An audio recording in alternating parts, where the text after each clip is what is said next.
In voiceover, Irish-American mobster Frank Costello explains that he doesn't want to be the product of his environment.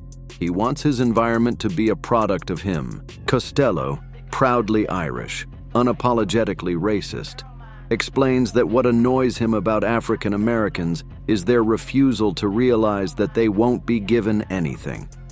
Costello's belief is you have to do whatever possible to take what you want. Costello is in a small convenience store and collects protection money from the shop owner, a man visibly unnerved by Costello. The shop owner doesn't show any emotion. A small boy, a young Colin Sullivan, witnesses Costello's interaction with the shop owner. Costello notices him and asks him if he's the son of a man Costello knows. He tells the store owner to give the boy 2 full bags of groceries and then presses some coins into the boy's hand. He tells the boy to remember he can get more money from Costello when he gets older. As Sullivan comes up in age, Costello grooms him and steers him into a job as a police officer, where he can keep Costello informed. Sullivan graduates from the police academy and is immediately transferred to the Massachusetts State Police Force. He is accepted into the Special Investigations Unit led by Ellerby, which focuses on organized crime. The primary target of the unit is Costello. Sullivan is warmly welcomed onto the state police force by Captain Queenan and Staff Sergeant Dignam. Billy Costigan, whose extended family has considerable ties to organized crime, also attends the police academy. Before he graduates, he is summoned to a meeting with Queenan and Dignam, who intimidate, bully, and verbally harass him. They pressure him to disqualify himself as an officer because he's too smart to be a cop and because of his family's ties to crime. When Costigan stands up to their hazing, they change tactics. They offer him a job as a police officer on one condition: that he quit the academy, serve serious time in jail on a trumped-up assault charge, and infiltrate Costello's organization. Only Queenan and Dignam will know that Costigan is working undercover. They promise him a bonus when he completes the assignment. When Costigan gets out of prison, he contacts his cousin and tries to finance a drug deal. Costigan and his cousin meet Mr. French at a local bar, where Costigan orders a cranberry juice. The guy on the bar stool next to him asks Costigan if he is having his period. Costigan smashes a beer mug over the man's head and is halted, Mr. French. Mr. French warns Costigan that he is not allowed to beat up certain men, and he's lucky the guy at the bar is not one of them. Eating at the counter of a store like that, in which Sullivan originally met Costello, Costigan confronts 2 Italian mobsters from Providence extorting protection money from the store owner. He beats the 2 men up badly, breaking his hand when he hits one of them. Costello learns of Costigan's actions and summons him to a meeting. He offers to protect Costigan from the mafia, who, he promises, will return with reinforcements to kill Costigan. He invites Costigan into a back room where he instructs Mr. French, a senior member of Costello's crew, to check Costigan for weapons or a wire. Mr. French breaks Costigan's cast open and Costello beats Costigan's broken hand with a shoe, trying to get him to confess being a cop. Costigan withstands their beating and is accepted as a legitimate crook by Costello.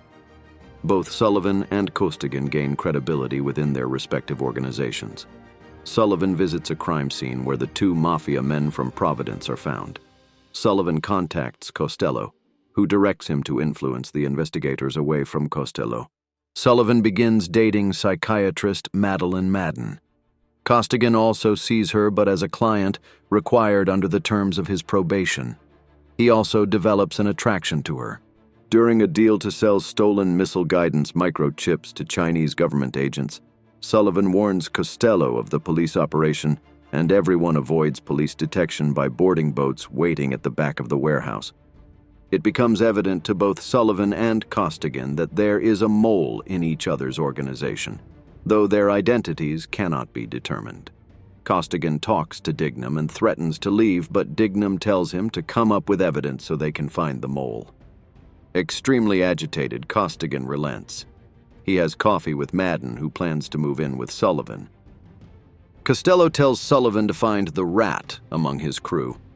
Sullivan asks for his crew members' social security numbers and other forms of ID so he can track them down. Costigan searches for the informant and learns from a member of Costello's crew that Costello himself is an FBI informant, explaining why federal prosecutors repeatedly fail to indict and arrest Costello. Costigan visits Queenan at home late at night and tells him that Costello is an FBI informant. Mr. French collects everyone's social security numbers and other ID. Costigan corrects Fitzgibbons's misspelling of citizens on the envelope containing their information and then leaves. He visits Madden at her apartment, where she is finishing moving out. She tells him she is moving in with Sullivan. They talk and then have sex. Ellerby puts Sullivan in charge of the investigation to find the mole in the Special Investigations Unit, citing his immaculate record. Costigan follows Costello to a porn theater, where he sees Costello meet with and give a dark figure, unknown to him, Sullivan, the envelope containing Costello's crew members' personal information. Costigan chases Sullivan out the emergency exit of the theater and through Chinatown, but neither man learns the other's identity. Sullivan tells Costello to trail Queenan to a meeting with Costigan. Costigan gets away before Costello's men throw Queenan off the roof, landing at Costigan's feet. As Costello's crew leaves, Costigan joins them, pretending he's just arrived to join them in the assassination. Delahunt is mortally wounded. Back at their bar, Delahunt fingers Costigan as the mole, but dies before he can tell anyone else. A news report reveals that Delahunt, a crew member, was an undercover cop. Consequently, Dignam is forced to step down from the police force. Using Queenan's phone, Sullivan reaches Costigan and fails to persuade him to quit his work as a mole. Sullivan learns from Queenan's diary that Costello was an informant for the Federal Bureau of Investigation. He worries that his identity as a mole for Costello may be revealed.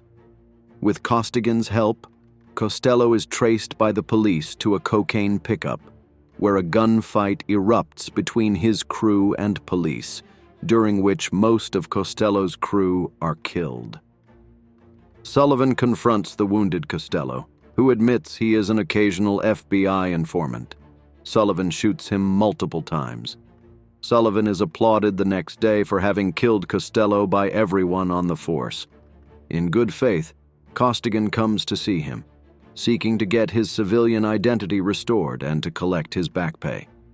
He tells Sullivan he intends to resume his civilian life. Sullivan leaves to look up Costigan's employee record when Costigan notices the envelope from Costello on Sullivan's desk. Costigan finally realizes Sullivan is Costello's mole.